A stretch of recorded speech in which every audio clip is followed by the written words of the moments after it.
సంసారం ఒక సాగరం పార్ట్ 59 రచన మీనా కుమారి గారు. వీడియో చూసే ముందు వీడియోకి తప్పకుండా లైక్ చేయండి. జాహ్నవి వరలక్ష్మి గారితో కలిసి హంసిని ఉంటున్న ఏరియాకు వెళ్ళారు. అది ఒక మారుమూలంగా ఉంది సిటీకి. అది ఒక కాలనీ. హంసిని వాళ్ళ ఇల్లు ఎక్కడ అని అడిగి తెలుసుకున్నారు. తమ దగ్గర పనిచేసే వాళ్ళ ద్వారా ముందే ఆ ఏరియా అన్ని తెలుసుకొని వెళ్ళారు. పసుపు రంగు చీరకు ఆకుపచ్చ రంగు అంచు ఉన్న ఉప్పాడ పట్టు చీరలో చీరకు మ్యాచింగ్ అయ్యే సింపుల్ నగలతో నిండు ముత్తైదువలో చాలా అందంగా ఉంది జాహ్నవి. తలుపు తీసిన హంసిని, ఎవరండి మీరు అంటూ అడిగింది. ఆ అమ్మాయి వందనం ఎంతో దీనంగా ఉంది. లోపలికి రావచ్చా అన్నారు వరలక్ష్మి. రండమ్మ పెద్దవారు అంటూ పిలిచింది హంసిని. ఈమె ఎవరో తెలుసా? నువ్వు అన్యాయంగా నేరం మోయావే యువరాజు వాళ్ళమ్మ అని చెప్పింది వరలక్ష్మి గారు. అలాగే గోడ కానుకొని బాధగా ఏదో విరక్తిగా నవ్వుతూ చూస్తూ ఉంది హంసిని. నీ పేరేమిటి అంటున్న జాహ్నవి మాట పసిపిల్లకు పట్టుచీర కట్టి అడిగినంత ముద్దుగా అనిపించింది హంసినికి. జాహ్నవి వైపు అలాగే చూసింది హంసిని. అన్నది అమ్మాయి. నా కొడుకు చాలా మంచివాడు యువరాజ్. వాడికి ఇలాంటి పనులు ఇష్టం ఉండదు. అసలు ఏ అమ్మాయితో కూడా మాట్లాడడు. నీకు తెలియదు. ఇంకా నా చిన్న కొడుకు తరుణ్ అయితే నువ్వు చెప్పినా నేను నమ్ము అని జాహ్నవి అనబోతుంటే వరలక్ష్మి గారు జాహ్నవి కాలుపై ఒకటి చిన్నగా తట్టారు. ఇక ఆపమని. జాహ్నవి మాట తీరు, ఆ ముఖము, ఆమెలోని అమాయకత్వం ప్రస్ఫుటంగా కనిపించింది హంసనికి. ఇంతలో లోపల నుండి ఇద్దరు పిల్లలు వచ్చారు. అక్క ఆకలి వేస్తుంది, మనకు అన్నం దొరకదా అంటూ బాధగా అడిగింది 9 సంవత్సరాల పాప. మనకిప్పుడు దొరకదు, జగదీష్ బావ జైల్లో ఉన్నారు, ఇక మనకు ఎవరు పెడతారు అన్నం బాధగా చెబుతున్నాడు 7 ఏళ్ల పసివాడు. చాలా వింతగా బాధగా అనిపించింది జాహ్నవికి. తను వచ్చిన సంగతి మర్చిపోయింది. ఏమైంది, వీళ్ళిద్దరూ అన్నం తినలేదా? నువ్వు కూడా నీరసంగా ఉన్నావు. మీ అంకుల్ గారు కూడా హాస్పిటల్లో ఉన్నప్పుడు తిండి లేనప్పుడు ఇలాగే కళ్ళు లోతుకుపోయాయి. నీలాగా అన్నం తినకుండా ఎలా ఉన్నారు? పసివాళ్ళు వండుకోలేదా అన్నది జాహ్నవి. వరలక్ష్మి గారు చేత్తో చిన్నగా తడుతుంటే, మీకు తెలియదు, ఉండండి వదిన, పసివాళ్ళ ఆకలి ఎవరికి తెలియదు, వాళ్ళు చెప్పలేరు, మనమే పెట్టాలి, వంట చేసి పెట్టాలి కదా ఈ అమ్మాయి. కానీ అలా నిలబడి ఉంటే వాళ్ళు ఏడవరా అని అడుగుతున్న జాహ్నవి ముఖం వైపు పిల్లలు కూడా ఆశ్చర్యంగా చూశారు. మీ మనసు నాకు అర్థమైందా ఆంటీ, పని లేదు, తినడానికి తిండి లేదు అని బాధగా చెప్పి కళ్ళు తుడుచుకుంది హంసని. మరి నువ్వు సుందరం మేనకోడలు అని చెప్పారు, ఎందుకు అప్పుడు గొడవలో అన్నది వరలక్ష్మి గారు. జగదీష్ పెరిగిన చోట నేను పెరిగాను. చిన్నప్పటి నుంచి ఒకరంటే ఒకరికి ఇష్టం. అమ్మా నాన్నలతో ఆనందంగా ఉండేవాళ్ళం మేము. నాన్న లాగుడు బండి నడిపేవారు, అమ్మ కొందరు పెద్దవాళ్ళ ఇళ్లలో పనులు చేస్తుండేది. అలా చేస్తూ నన్ను చదివించారు. నా తర్వాత చాలా ఆలస్యంగా పుట్టారు వీళ్ళు. ఒక్కగానొక్క కొడుకు అయినా కూడా జగదీష్ని నాన్న హింసలు పెట్టేవాళ్ళు వాళ్ళ అమ్మా నాన్నలు. పిచ్చివాడిలా ఉండేవాడు. చిన్నప్పటి నుంచి ఒకరికి ఒకరం పరిచయమే. ఎప్పుడూ తన బాధను నాకు చెబుతూ ఉండేవాడు. ముఖ్యంగా వాళ్ళమ్మ ఇనుప చువ్వలు కాల్చి అతని వీపు మీద ఎన్నోసార్లు వాతలు పెట్టింది. వాళ్ళ నాన్న కూడా వెటకారంగా నవ్వి జగదీష్ చిన్నతనంలో భయంకరంగా కొట్టేవాడు. ఆయన తన తండ్రి కాదు అని చెప్పేవాడు జగదీష్. నరకం అంటే నరకం కాదు, పసిబిడ్డ అప్పుడు కూడా అడుక్కోవడానికి కూడా కూర్చోబెట్టేది వాళ్ళమ్మ జగదీష్ని. మా అమ్మ వాళ్ళు చెప్పేవాళ్ళు, ఏమిటి అసలు తల్లేనా అని నేను ఒకసారి గట్టిగా అంటే నా చెంప పగలగొట్టాడు జగదీష్. అతని తల్లి మోసపోయిందట ఒక దుర్మార్గుడి చేతిలో. ఆ కక్షతో అతనికి పుట్టిన తనను ఇలా తిప్పలు పెడుతుంది, అంతేగాని ఆమెకు ఏమీ తెలియదు అనేవాడు జగదీష్. ఎప్పటికైనా వాళ్ళమ్మను మోసం చేసిన వాడిని చంపేయాలి అన్నట్లు వాళ్ళ ఇంట్లో నేర్పుతూ ఉండేవాళ్ళు. అది తప్పు జగదీష్, అలా ఆలోచించకు అని చెప్పేదాన్ని. ఒక్కోసారి నా ఒడిలో పడుకొని ఏడ్చేవాడు. నా మనసులో అతనికి ఎప్పుడో ఇచ్చేశాను భర్తగా స్థానం. పెద్దలు మీకు ఇటువంటి విషయాలు చెప్పొచ్చో లేదు నాకు తెలియదు. ఇప్పుడు మీరు వచ్చిన కారణం గ్రహించగలను. వాళ్ళ అమ్మ నాన్న చెప్పినట్లు నాటకం ఆడడంలో జగదీష్ నన్ను యువరాజ్ని జైలుకు పంపాలి అన్నట్లు సహాయం కోరాడు. నా మీద చెడ్డ పేరు పడితే నా జీవితం అని నేను అడిగితే, నిన్ను నేను ప్రేమిస్తున్నాను, ఎవరేమీ అనుకుంటే నాకెందుకు, ఎప్పటికైనా నువ్వు నా దానివి, ఆ నమ్మకంతో చెయ్యి అని నన్ను ప్రేరేపించారు మా నాన్నగారు అమ్మ. మేము పెరిగాక నాన్నగారు అమ్మ ఒక హోటల్ పెట్టి ఇద్దరు ఒకే చోట ఉండే సంపాదించడం మొదలుపెట్టారు. అన్నీ బాగానే జరుగుతున్నాయి అనుకున్నప్పుడు ఇక ఏ ఇబ్బందులు లేవు మాకు, అన్నీ సంతోషపడ్డాము. అక్కడ స్లాబ్ విరిగి వారిద్దరి నెత్తి మీద పడి ఒకేసారి మరణించారు. పిల్లల బాధ్యత నా మీద పడింది. జగదీష్ కష్టపడి పనిచేసి డబ్బులు మాకు ఇస్తూ ఉండేవాడు. నేను కూడా పిల్లలకు ట్యూషన్ చెబుతూ మిషన్ కుడుతూ పిల్లల్ని పెంచుకుంటూ వస్తున్నాను. ఆ తర్వాత ఈ పట్టణానికి వస్తున్న జగదీష్ మమ్మల్ని కూడా ఇక్కడికి తీసుకువచ్చాడు. వాళ్ళమ్మ నాన్నలకు ఇష్టం లేదు నేనంటే, నాతో స్నేహం వద్దు అనేవారు. అయినా కూడా నాకు ఇష్టమైన వారు నా కళ్ళ ముందే ఉండాలి అంటూ తీసుకువచ్చారు జగదీష్ మమ్మల్ని.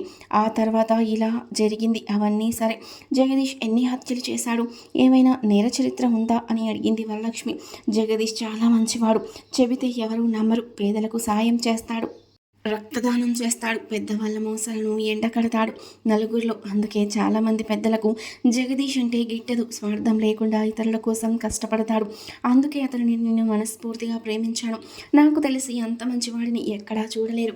కానీ జగదీష్కి ఒకే బలహీనత, తన తల్లి చెప్పే మాటలు వింటాడు. ఆమె ఎటు తిప్పితే అటు తిరుగుతాడు. ఆ విషయంలో ఎవరిని ఊరుకోడు. అక్కడికి నేను చెబుతూనే ఉన్నాను, నాకెందుకు అనుమానంగా ఉంది, పెద్దవాళ్ళ జోలికి పోవద్దు, హత్య చేసి నీ బతుకుని నాశనం చేసుకోవద్దు, మీ అమ్మ కరెక్ట్ కాదు అన్నందుకు నాతో మాట్లాడడం మానేశాడు, లేకుంటే హత్య చేస్తే కొడుకు జీవితం ఏమైపోతుందో అని అనుకుని తల్లి నిజమైన ప్రేమ గల తల్లి ఎలా అవుతుంది? వాడు చిన్నప్పటి నుంచి నేను చూస్తున్నాను, ఎప్పుడూ ఆనందపడలేదు, తల్లిదండ్రులతో సుఖపడలేదు జగదీష్. ఈరోజు మీ భర్త గారిని గాయపరిచి జైల్లో కూర్చున్నాడు. అతనికి ఏ శిక్ష అయినా పడవచ్చు. జగదీష్ ముమ్మూర్తులా మీ భర్త గారిలా ఉన్నాడు. నాకు అర్థమైంది అంత. మరణశిక్ష మాత్రం వేయించవద్దు అంటే వాడు చిన్నప్పటి నుంచి బాధపడుతూనే ఉన్నాడు అంటూ వెక్కి వెక్కి ఏడుస్తూ మోకాళ్ళ మీద కూర్చొని జాహ్నవి పాదాలు పట్టుకుంది హంసిని. నాకు మీ అబ్బాయి గారి మీద ఏ కోపము లేదు, ఆయన కూడా చాలా మంచివారు, కేవలం జగదీష్ చెప్పినందుకు నాటకం ఆడాను, మనసులో ఏమీ పెట్టుకోకుండా జగదీష్ని కాపాడండి ఆంటీ అంటూ జాహ్నవి చేతులు పట్టుకొని ఏడుస్తుంది హంసిని. మీలాంటి ఉన్న వాళ్లకు ఏమీ తెలియదాంటీ, ఒక్క ముద్ద కోసం కూడా ఎటువంటి వాళ్ళని చంపేయాలి అన్నట్లుంటుంది. ఆకలి ఏదైనా చేస్తుంది. ఆ ఆకలితో పాటు ఆవేశం పగ రగులుతున్న జగదీష్ మనసు వజ్రం లాంటిది అని ఎవరికి తెలుసు? ప్రేమించిన నాకు పూర్తిగా తెలుసు. ఇప్పటి వరకు ఎవరికైనా బాగోలేదు అంటే పరుగులు పెడతాడా అంటే హత్యలు చేయలేదు, ఏమీ చేయలేదు. నలుగురు కలిసి ఒక్కరిని హింసిస్తుంటే గొడవలోకి వెళ్ళి తను దెబ్బలు తిని వారిని కాపాడుతాడు. అంకుల్ గారి విషయంలో జగదీష్ ఎందుకు ఇలా ప్రవర్తిస్తూ ఉన్నాడో మీకు తెలుసు, నాకు తెలుసు. ఆ మహాతల్లి వాడి తల్లి మంచిది కాదు ఆంటీ, అది వాడికి చెప్పినా నమ్మడు, చంపేస్తాడు. నా కళ్ళతో చూసేదాన్ని చిన్నతనంలో ఆమె ఇతరులతో తిరగడం, అయినా జగదీష్ నమ్మడు. చిన్నతనంలో వెన్న ముద్దలు తినలేదు, గిన్నెల్లో గోరు ముద్దలు తినలేదు, వెన్నెల్లో గోరుముద్దలు తింటూ అమ్మలాలి పాటలతో నిద్రపోతారు బిడ్డలు. కానీ వాడి ఒళ్ళంతా వాతలతో ఆకలితో బయట బురదగుంట పక్కన దోమలు కుట్టించుకుంటూ ఈగలు తోలుకుంటూ పడుకునేవాడు. 4 ఇళ్ళ అవతల ఉన్న నేను ఎప్పుడూ అతన్ని గమనిస్తుండేదాన్ని. తన తింటూ ఉండగా ఎవరైనా ఆకలి అంటే తినేది చేస్తాడు. జగదీష్ లాంటి వాడిని ఎక్కడా నేను చూడలేదు. లౌక్యం తెలియనివాడు, ఎవరితో ఎలా ఉండాలో అస్సలు తెలియనివాడు అని ఏడుస్తున్న హంసని చూస్తూ అప్పటికే ఏడుస్తూ కళ్ళు ఎరుపెక్కిన జాహ్నవి ముఖం ఎర్రబడిపోయింది బాధతో. తప్పులు అందరూ చేస్తారంటే తప్పించుకు తిరుగుతున్నారు. పసిబిడ్డలను మానుభంగాలు చేసి చంపేస్తున్నారు, వారిని పట్టుకోరు. ఆడపిల్లలను నానా రకాలుగా హింసిస్తున్నారు, వారిని పట్టుకోలేరు. తనకు తానే పట్టుబడాలి అని తనే వెళ్ళి పోలీసులకు లొంగిపోయాడు. ఒక రకంగా తప్పించుకోవాలంటే జగదీష్ని ఎవ్వరూ పట్టుకోలేరా అంటే అంత తెలివి గలవాడు కూడా. నా మీద వాడికి ప్రాణం, వాడి మీద నా ప్రాణం ఉంది. కానీ వాళ్ళ అమ్మను అన్నాను అన్న కోపంతో నాతో మాట్లాడడం లేదు. జైలుకు వెళ్ళి నేను చూడాలి అన్నా బయటకు రాలేదు.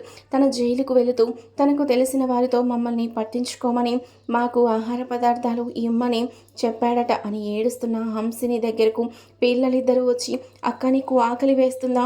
మాకు వేస్తుంది, అందుకే ఏడుపు వస్తుంది. వేరే వాళ్ళు ఉన్నారు, వాళ్ళ ముందు మన ఆకలి చెప్పకూడదు, ఏడవకూడదు అని చెప్పావు కదా నువ్వు, అందుకే ఏడవడం లేదు అన్నారు పిల్లలిద్దరు. వీడియో చూసే ముందు ప్లీజ్ అండి వీడియోకి తప్పకుండా ఒక లైక్ చేయండి ప్లీజ్. వరలక్ష్మి గారికి కూడా కడుపు తరుక్కుపోయింది. హంసిని ఏమీ అనుకోవద్దు, అందగత్తవి ఒంటరిగా ఈ పల్లెల్ని పెట్టుకొని ఇక్కడ ఉండడం మంచిది కాదు. ఇన్నాళ్ళు జగదీష్ తోడు నీకుంది, జగదీష్ మనిషివి అని ఎవరు నీ వైపు తలెత్తి చూడరు అని ధైర్యం ఉంది. కానీ జగదీష్ జైల్లో ఉన్నాడని తెలిసిన జనాలు నిన్ను బతకనివ్వరు. పైగా ఇంత పిల్లలకు అస్సలు రక్షణ లేదు. నేటి సమాజంలో నువ్వు నా బిడ్డలా రా తల్లి అన్నారు వరలక్ష్మి గారు. అవును, నిన్ను తీసుకెళ్లకుండా మేము వెళ్ళలేము. మేమిద్దరూ ఇలా ఆకలితో బాధపడుతుంటే ఇంటికి వెళ్ళాక నేను అన్నం తినలేను, నాకు ఇప్పుడు ఆకలి వేసినా కూడా నేను తినను అని వెక్కి వెక్కి ఏడ్చింది జాహ్నవి వైపు చూస్తున్న హంసిని. ఆంటీ, అంకుల్ గారు ఏదైనా అంటారు, నిజం తెలియదు కదా, నేను ఒక పెద్ద ద్రోహి అని అనుకుంటున్నారు, కూటి కోసం కోటి విద్యలు అంతే అంటున్న హంసిని మాటలకు, అక్క వీళ్ళు బాగా ఉన్నవాళ్ళు, వీళ్ళ దగ్గర చాలా అన్నం ఉంటుంది, మనం కూడా వెళ్దామన్నారు పిల్లలు. తప్పమ్మా, అలా అనకూడదు. మీ అక్కకు మంచి పని ఇప్పిస్తారు. మీరు చక్కగా కష్టపడి నా సొమ్ముతోనే తినవచ్చు తిండి అని చెప్పారు వరలక్ష్మి.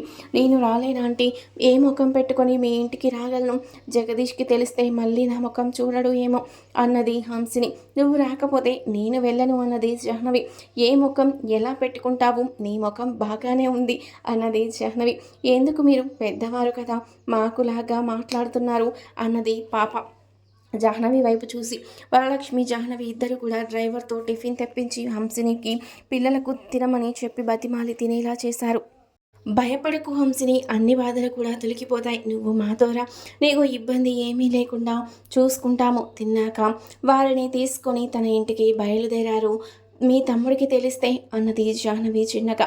వాడికి నేను చెప్తాను వివరంగా. నాకు అసలు విషయం అర్థమయ్యింది. తమ్ముడికి అందరికీ తెలిసేలా నేను చెప్పగలను అన్నారు వరలక్ష్మి గారు జాహ్నవితో. హలో. రాకింగ్ చైర్లా కూర్చొని జగపతిరాజు గేటు తీస్తున్న వైపు చూశాడు వరలక్ష్మి గారు. వెనక జాహ్నవి, ఆ వెనుక హంసిని, ఆ వెనుక పిల్లలు. అసలు అర్థం కాలేదు జగపతికి. నొసలు చిట్లించి గంభీరంగా చూస్తున్నాడు. సింహంలా గంభీరంగా కాలు మీద కాలు వేసుకుని కూర్చున్న జగపతి వైపు చూసి హంసిని భయపడిపోయింది. వెనక్కి వెళ్ళిపోతుంటే వరలక్ష్మి గారు రండమ్మా అంటూ తీసుకువెళ్లారు. అక్క, తీసుకురావడం ఏమిటి? జాహ్నవి వెళ్ళడం, వీళ్ళు ఎక్కడి నుండి వస్తున్నారు? అసలు ఏది అర్థం కాలేదు జగపతికి. ఒక క్షణం వీళ్ళకు మతిపోయిందా ఏమిటి? హంసిని యువరాజు మీద అనవసరమైన కేసు పెట్టబోతే తను శ్రీకాంత్ కలిసి తెలివిగా తప్పించారు స్నేహితుల ద్వారా. అటువంటి అమ్మాయి ఎంత ధైర్యం ఉంటే తన ఇంటికి వస్తుంది అని జగపతిరాజు చూస్తూ ఉన్నారు. ఎక్కడికి వెళ్ళారక్క అన్నాడు జగపతిరాజు. ఆ గొంతు చాలా గంభీరంగా కోపం దాచుకొని అడిగిన ప్రశ్నలా చక్కగా తెలుస్తోంది అందరికీ. వివరంగా చెబుతాను జగపతి, మీరు లోపలికి వెళ్ళండి జాహ్నవి, వాళ్లకు ఏదైనా పెట్టు అని వాళ్లను అక్కడి నుండి పంపించేశారు వరలక్ష్మి గారు. ఆ తరువాత తాము హంసిని వాళ్ళ ఇల్లు తెలుసుకొని వెళ్ళడం, జగదీష్ హంసినికి ఉన్న బంధం గురించి, జగదీష్ చిన్నప్పటి నుంచి కష్టాల గురించి, ప్రస్తుతానికి హంసిని పరిస్థితి గురించి వివరంగా చెప్పారు వరలక్ష్మి గారు. అవునా, ఇదంతా జగదీష్ ఆడించిన నాటకం అన్నాడు జగపతిరాజు. అవును, కానీ ఆ వెనక సుందరం, సుబ్బలక్ష్మి ఉన్నారు. జగదీష్ ఒక ఆయుధం లాంటివాడు. అది ఉపయోగిస్తేనే హాని కలిగిస్తుంది, కానీ ఆ ఆయుధాన్ని ఉపయోగించిన వారి మనస్సు రాక్షస మనస్సు. అది సుబ్బలక్ష్మి, సుందరం. ఇందులో ఆయుధం తప్పు ఎలా ఉంటుంది జగపతి అన్నది వరలక్ష్మి. ఆ ఒక్క మాటతో విషయం పూర్తిగా అర్థం చేసుకున్నాడు జగపతి రాజు. నేటి సమాజంలో అన్ని రకాలుగా ఒడిదుడుకులను చవిచూసి ఇంతటి స్థాయికి వచ్చినవాడు జగపతిరాజు. ఆ స్థాయికి రావడానికి భార్య, అక్క కూడా కొంతకాలం. అక్క అన్నమాట 100% నిజం. పసితనం నుండి విషబీజాలు నాటారు జగదీష్కి. నిజమే, అణుబాంబు ప్రమాదకరమైనదా అంటే అందరూ ప్రమాదకరమైనదనే చెబుతాం, కానీ ఆ అణుబాంబు ఉపయోగించేవాడి మనసే అణుబాంబు కన్నా భయంకరమైనది. అందుకే దాన్ని ఉపయోగిస్తాడు. ఈ విషయాన్ని పూర్తిగా అర్థం చేసుకున్నాడు జగపతి. హంసిని పిలిచాడు జగపతి. హంసిని భయంతో చేతులు కట్టుకొని నిలబడింది. తప్పైపోయింది సార్, నేను కేవలం జగదీష్ మీద ప్రేమతో చేశాను అంతే, కానీ నాకు ఏమీ తెలియదు సార్ అంటూ బాధగా చెప్పింది హంసిని. హంసిని జగపతిని చూస్తూ ఆశ్చర్యంగా ఉండిపోయింది. ముమ్మూర్తుల జగదీష్ జగపతిలాగానే ఉన్నాడు. పెద్ద వయసు వస్తే జగదీష్ కూడా అచ్చుగుద్దినట్టు ఇలాగే ఉంటారు అని అనుకుంటూ ఒక రకంగా జగదీష్ మీద ప్రేమతో, బెంగతో కళ్ళల్లో నీళ్లు తెచ్చుకుంది హంసిని. నిజానికి జగదీష్ చాలా మంచివాడు. ఆ విషయం తనకే తెలుసు. ఎంతోమంది పెద్దలకు వాడి పద్ధతి నచ్చదు, కానీ ఎవరికి ఎక్కడ ఏ ఆపద కలిగినా అక్కడ ప్రత్యక్షం అవుతాడు. హంసిని చెబుతున్న విషయం మొత్తం వింటున్న జగపతికి జగదీష్ చాలా మంచివాడు అన్న విషయం పూర్తిగా అర్థమైంది. కానీ పెద్దలు, డబ్బున్న వాళ్ళ అహంకారానికి మాత్రం ఎదురు వెళ్ళి ఆపదలు తెచ్చుకుంటూ ఉంటాడు. ఇప్పుడు ఈ సమస్య నుండి ఎలా బయటపడాలో అర్థం కాలేదు. భార్య, బిడ్డలు, కుటుంబ గౌరవం అంటూ అటు తన రక్తం పంచుకు పుట్టినవాడు, మానవత్వం కలిగినవాడు కేవలం విషబీజాలు నాటుకోవడం వల్ల తప్పుడు నిర్ణయాలు తీసుకున్నాడు తప్ప అతను తప్పుడు వాడు కాదు అని చక్కగా చెబుతుంది ఈ అమ్మాయి ఎంతో వివరణగా. కానీ జగదీష్ విషయంలో తనుగా స్వయం నిర్ణయాలు తీసుకోలేడు. అలా తీసుకుంటే తన కుటుంబానికి తను దూరం అవ్వడం ఖాయం. మరి దేవుడే దీన్ని పరిష్కరించాలి. చిన్నప్పటి నుంచి సుఖం అంటూ ఎరగనివాడు, జన్మనిచ్చిన తల్లి నేర్పిన కక్ష మనస్తత్వాన్ని అలవర్చుకున్నవాడు, తన అక్క చెప్పినట్లు ఆయుధం లాంటివాడు అని పూర్తిగా అర్థం చేసుకున్నాడు జగపతి. వీడియో చూసే ముందు ప్లీజ్ అండి వీడియోకి తప్పకుండా లైక్ చేయండి. ప్లీజ్ నా కోసం ఒక్క లైక్ చేయండి. మరుసటి రోజు ఒక చక్కటి స్కూల్లో హాస్టల్లో చేర్పించాడు పిల్లలిద్దరిని. హంసిని తీసుకెళ్లి జగపతిరాజు, ఇక్కడ మొత్తం ఎడ్యుకేషన్ అంతా ఉంది, మధ్య మధ్యలో మీరు వెళ్ళి చూసుకోవచ్చు హంసిని, ఏ విషయమైనా మీకే ఫోన్ చేస్తారు, మీ నెంబర్ ఇచ్చాను అన్నారు. జగపతిరాజు నవ్వుతూ, ధన్యవాదాలు సార్, అయినా కూడా నేను ఉచితంగా అలా తీసుకోవడానికి ఇష్టపడలేను అన్నది హంసిని. నేను ఎంతో మందికి విద్య అందిస్తున్నాను హంసిని, ఈ పిల్లలిద్దరికే కాదు అని చెప్పాడు జగపతిరాజు. సార్, మిగిలిన వాళ్ళ సంగతేమో కానీ నా చెల్లెళ్ళకి తమ్ముడికి నేనున్నాను కదా అంటూ ఆత్మాభిమానంతో మాట్లాడింది హంసిని. నిజమే, అది కూడా నేనే చెబుతున్నాను, మనకి జగపతి జనరల్ స్టోర్స్ ఉన్నాయి, హంసిని చదువుకున్నారు కాబట్టి సూపర్వైజర్గా వర్క్ చేయవచ్చు అని చెప్పాడు జగపతి. తప్పకుండా సార్ అంటూ నమస్కరించింది హంసిని. ఆ విషయం తెలుసుకున్న వరలక్ష్మి, జాహ్నవి ఇద్దరూ సంతోషపడ్డారు. అక్కడ జనరల్ స్టోర్ వాళ్లకు రూమ్ కూడా ఇచ్చారు, సూపర్వైజర్గా వర్క్ చేసే వాళ్లకు. అందువల్ల హంసిని అక్కడికి షిఫ్ట్ అయ్యింది. హంసిని మనసు జగదీష్ని చూడాలని ఆరాటపడుతోంది. ఒకసారి వెళితే తనని చూడడం ఇష్టం లేదు అని చెప్పేశాడు. ఎంత మంచివాడు, ఎంత మనసున్నవాడు, అంత మొండివాడు, అంత కోపం వాడికి అస్సలు తగ్గడు అని జగదీష్ని ఊహించుకొని మనసులో నవ్వుకుంది హంసిని. మీ నాన్న కూడా చాలా మంచివాడురా, కానీ విచిత్రం, సుబ్బలక్ష్మి గారి గర్భంలో ఉదయించాడు. అవును, విత్తనం మేలు రకంది అయినప్పుడు ప్రదేశం మంచిది కాకపోయినా మొలకెత్తక తప్పదు, కానీ అది మేలుజాతి మొక్క అని తెలిసినప్పుడు ఆ మొక్కను అక్కడి నుండి తప్పించి వేరే అందమైన ప్రదేశంలో నాటుతూ ఉంటారు. జగదీష్ జీవితం కూడా మంచిగా మారితే బాగుండు అని అందంగా ఊహించుకుంది హంసిని. జగదీష్ బయటకు రావాలంటే తను ఒక పని తప్పనిసరిగా చేయాలి, అవును అలాగే చేసి తీరాలి అని నిర్ణయించుకుంది హంసిని. ప్రాణం కన్నా ఎక్కువగా ప్రేమిస్తుంది వాడిని. చిన్నతనం నుండి కూడా జగదీష్ అంటే ఎంతో ప్రాణం హంసినికి. తన చేత్తో చిన్నప్పటి నుంచి వాడికి ముద్దలు పెట్టేది. అప్పుడప్పుడు పెరిగే కొద్దీ అతన్ని చూస్తూ అతని మంచితనాన్ని గమనిస్తూ తను ప్రేమను పెంచుకుంది. తనంటే జగదీష్కి కూడా పిచ్చి ప్రేమ, అందుకే అంత కోపం. ఈ జీవితంలో పెళ్ళైనా చావైనా బతుకైనా అన్నీ జగదీష్తోనే. ఏ తప్పు చేసినా వాడు మంచివాడు కాకుండా పోతాడా? మేలు రకం వజ్రానికి మన్నంటుకుంటే కడిగి మెడలో హారంగా అలంకరించుకోలేమా? జగదీష్ నా మెడలో తాలిగా 100 ఏళ్ళు సుఖ సంతోషాలతో వెలగాలి, అతనే తోడు రక్ష నాకు. నా తోబుట్టువులకు చాలా అవసరం. అందంగా ఉన్న నేను జగదీష్ ప్రేమించే మనిషిని అని ఎవరూ తన వైపు చూసేందుకు కూడా సాహసం చేసేవారు కాదు. చిన్నప్పటి నుంచి తన వాడు రెబల్ హీరో అనే జగదీష్ని మనసులో ఊహించుకొని అతని గుండెలపై ప్రేమతో వాలిపోయింది హంసిని. మేడం మేడం అని 2 సార్లు వర్కర్స్ పిలిచేలోకి ఈ లోకంలోకి వచ్చింది హంసిని. హంసిని ఏం చేయాలనుకుంటుంది? జగదీష్ బయటకు వస్తాడా? అందరి నిర్ణయం ఏమిటి అనేది నెక్స్ట్ పార్ట్లో తెలుసుకుందాం. వీడియో నచ్చితే లైక్ చేయండి.